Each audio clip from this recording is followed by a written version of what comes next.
Vamos ao nosso segundo vídeo, então, sobre pontuação. Agora conversando exclusivamente sobre as condições do emprego da vírgula. Primeira coisa, a vírgula dentro do meu texto, ele desempenha um número bastante variado de funções. Na maioria das vezes, ela é realmente um marcador de uma pausa, né, de um enunciado. Mas ela vai muito além disso, né? Ela tem a finalidade, às vezes, de indicar termos, de separar unidade sintática, ela vai trabalhar com condições muito maiores, ela altera muitas vezes a semântica do meu enunciado, e a diferença entre uma adjetiva explicativa e uma adjetiva restritiva, ela mostra a ideia do ocultamento, muitas vezes, de um verbo, de um sujeito. Então, ela vai muito além disso. E porque ela desempenha um papel bastante importante dentro do meu texto, ela não pode, de forma alguma, separar termos que possuem relações sintáticas. Quais são esses termos, né? Quais são os termos com relações sintáticas? Por exemplo, sujeito e verbo, por exemplo, o verbo e complemento verbal, o próprio objeto, o próprio termo e o seu complemento nominal. Então, são funções sintáticas que possuem uma relação importante dentro da mesma unidade, tá? Aqui eu trouxe uma brincadeira que já rodou muito, Facebook, Instagram, já na época dos e-mails, quando a gente só recebia e-mail, né? Era o nosso meio de comunicação mais forte, a gente recebia muito essas frasezinhas do poder da vírgula, do quanto ela pode alterar o sentido dentro de um texto. Por isso que eu disse para vocês que ela desempenha um papel muito importante dentro da semântica. Não é só uma construção de pausa, ela é também uma construção de pausa, mas ela não serve para a gente respirar. Quando a gente aprende a vírgula pela primeira vez, a prof sempre diz assim, né? Lá no primário, eu lembro da minha professora dizendo que a vírgula ela serve para a gente respirar, para a gente dar aquele descanso. Isso é verdade? É, mas ela vai muito além disso, né? Então, olha a condição da semântica. Ela não, pode ou não, né? Ser só uma representação de pausa. Não, espere. Não espere. Então, uma você vai esperar, na outra frase você não vai esperar. Ela pode sumir com o seu dinheiro, que pode ser 23,4, como pode ser 2,34. Pode criar heróis. Isso só ele resolve. Ou isso só ele resolve. Pode também ser a solução, de repente, de um problema. Vamos perder. Nada foi resolvido. Vamos perder nada. Foi resolvido. Ela muda uma opinião. Não queremos saber. Não queremos saber. Ela pode condenar ou salvar alguém. Não tenha clemência. Não tenha clemência.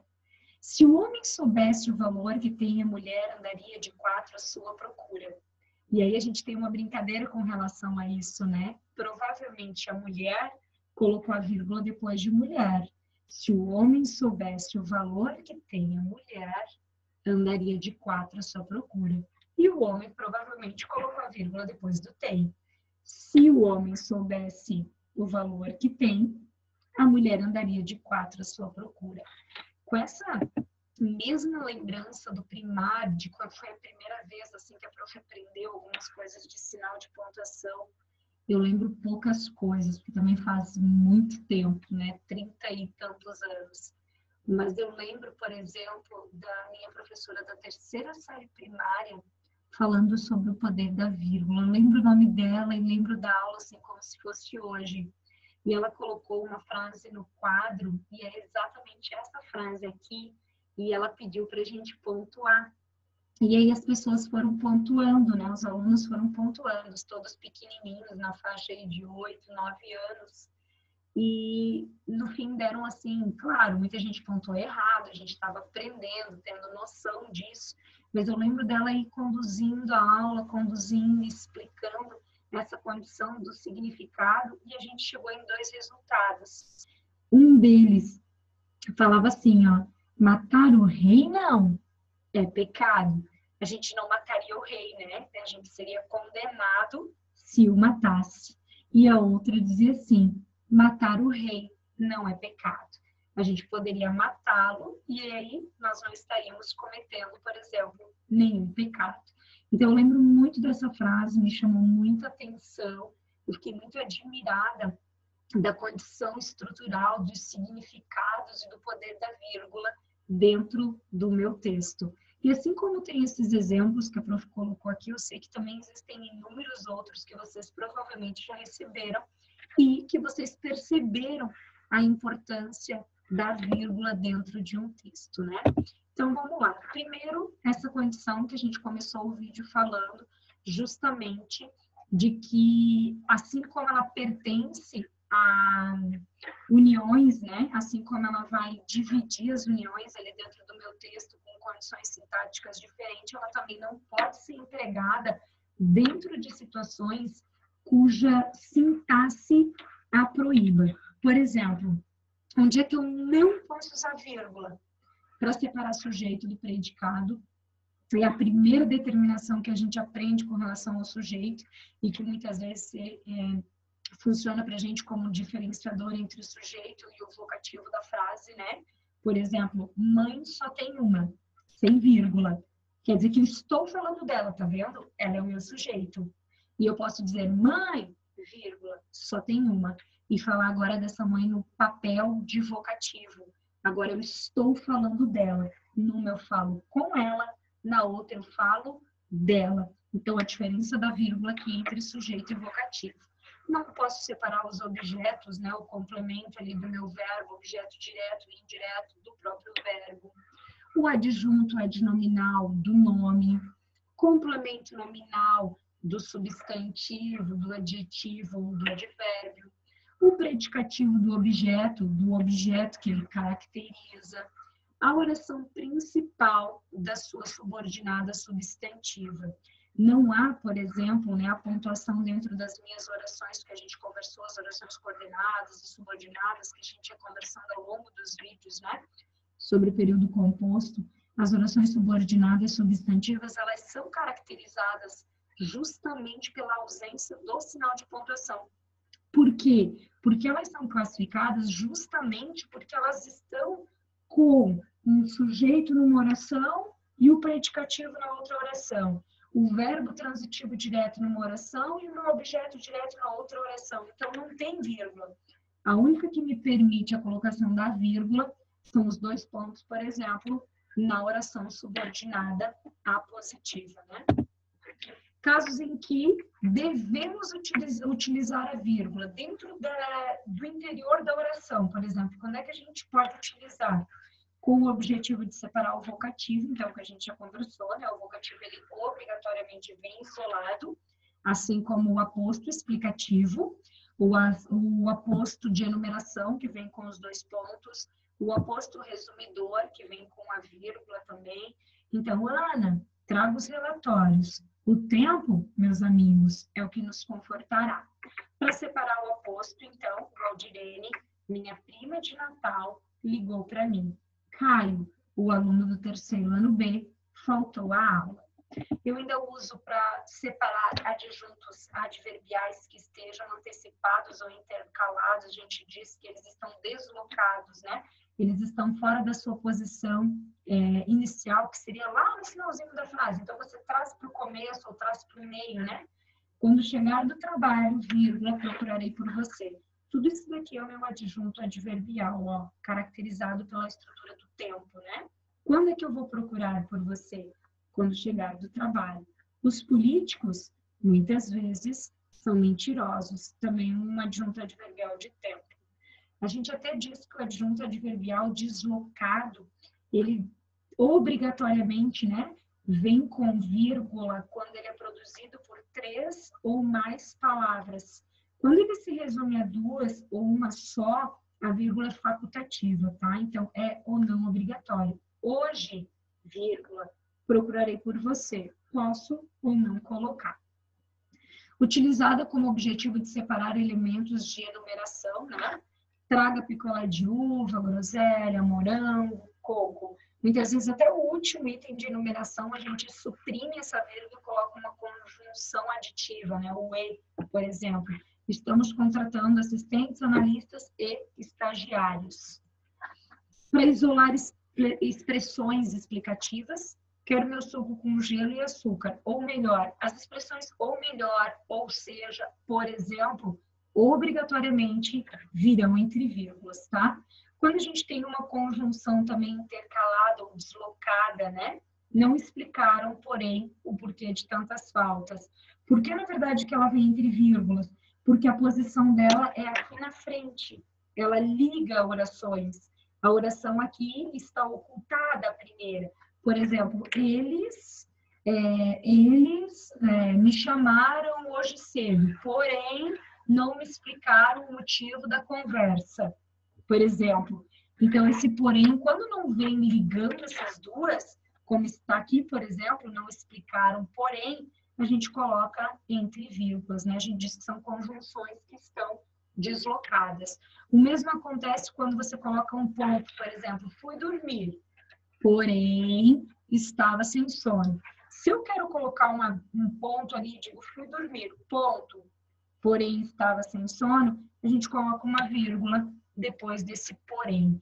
As conjunções adversativas é sempre essa relação, não precisa ser adversativa, né? Pode ser adversativa, pode ser conclusiva, pode ser alternativa, é a mesma regra.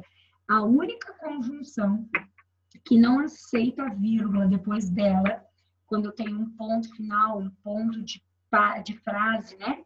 E aí eu dou sequência à minha fala, é a conjunção mas. Se eu digo fui dormir, ponto, mas estava sem sono. A gente não coloca a vírgula depois do mas. Ela não aceita esse deslocar, por exemplo, com a pontuação, tá? Se eu ponho os seus sinônimos, porém, todavia, entretanto, no entanto, aí eu coloco a vírgula.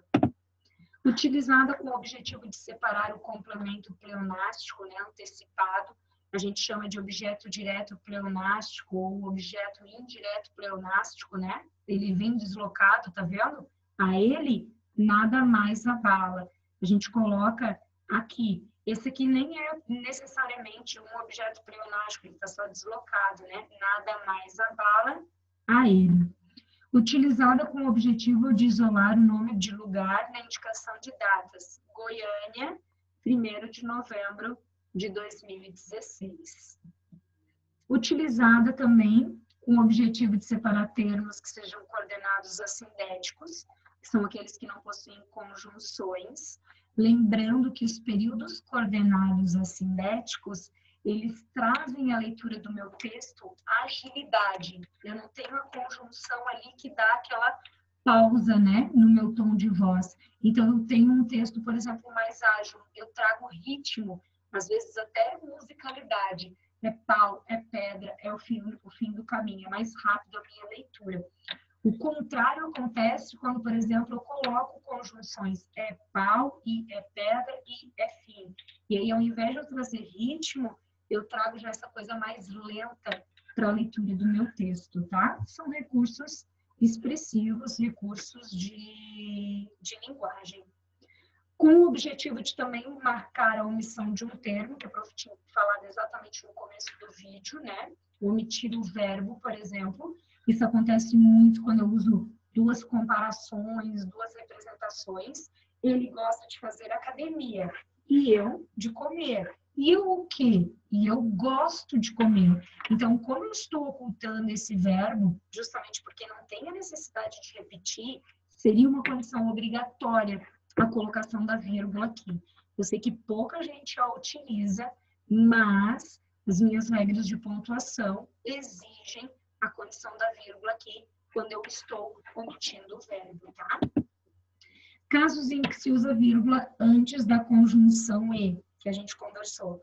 Por quê? Porque, na verdade, a conjunção e, ela não usa as orações coordenadas aditivas. O e, por exemplo, é uma das poucas condições que eu não uso vírgula para separar esses dois períodos, essas duas orações, na verdade. Quando é que eu posso usar vírgula antes do e? Em que situações? Então, quando eu tenho orações coordenadas que possuem sujeitos diferentes. Os banqueiros estão cada vez mais ricos e o povo cada vez mais pobre. Por que eu botei duas vírgulas aqui?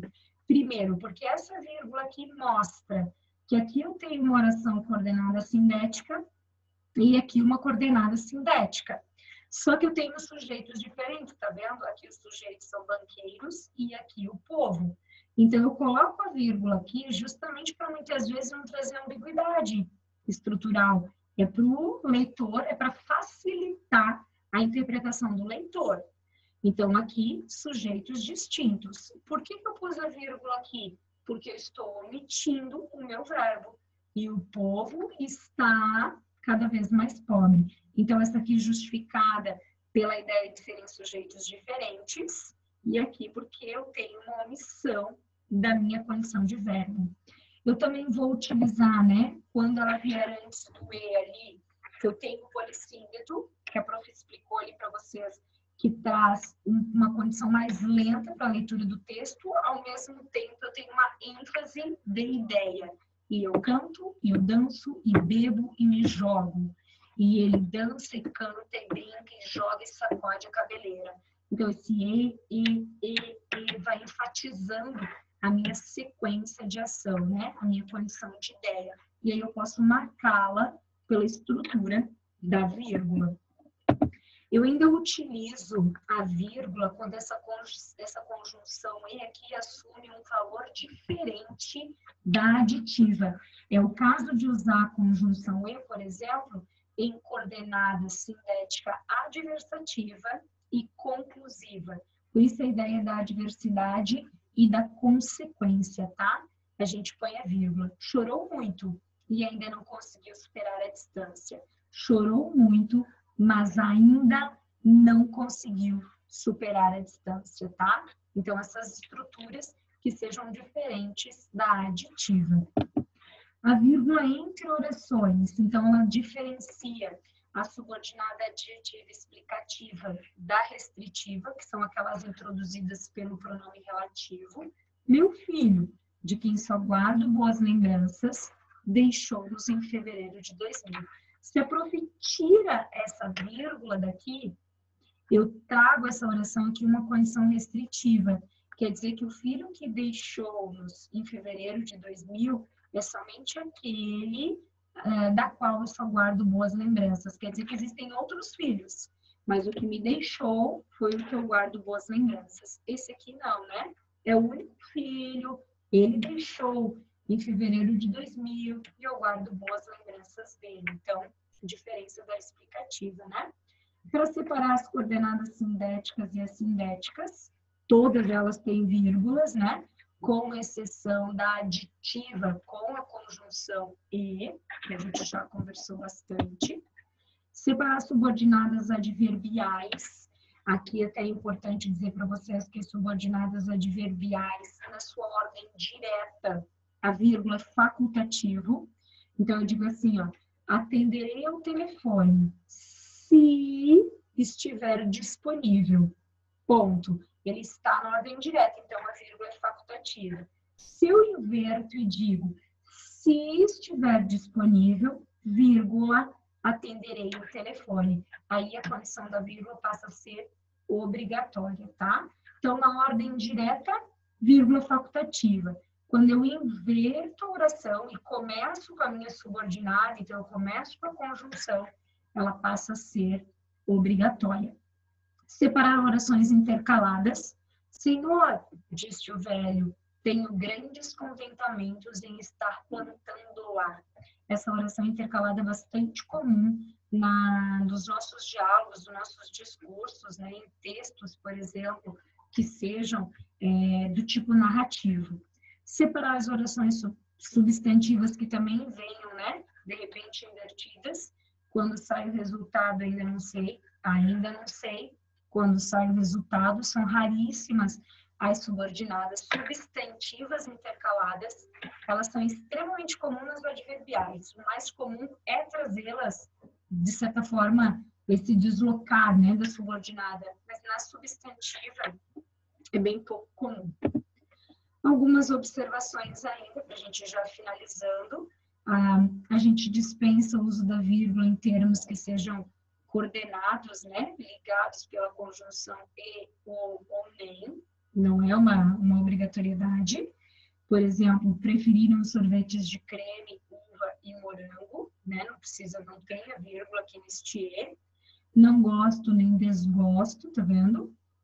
Não sei se prefiro Minas ou Goiás. Então, aqui a gente dispensa o uso da vírgula antes da conjunção e, nem e o ou na de alternância.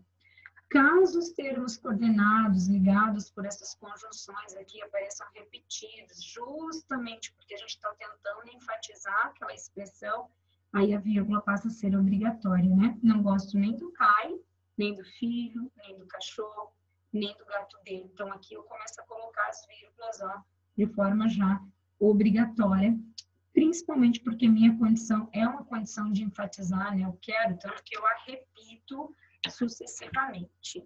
Então, é isso, gente. A gente tem aí vários casos da vírgula, é bem importante a gente marcar, tanto aquela parte das proibições da vírgula, que são bem importantes para a gente, aquelas com as relações dos termos sintáticos ali, quanto a utilização da vírgula em condições que, de repente, vocês não sabiam, né? Que se torna uma condição mais desconfortável. Então, é importante a gente tomar nota dessa utilização da vírgula em situações que eram desconhecidas para cada um de vocês, tá?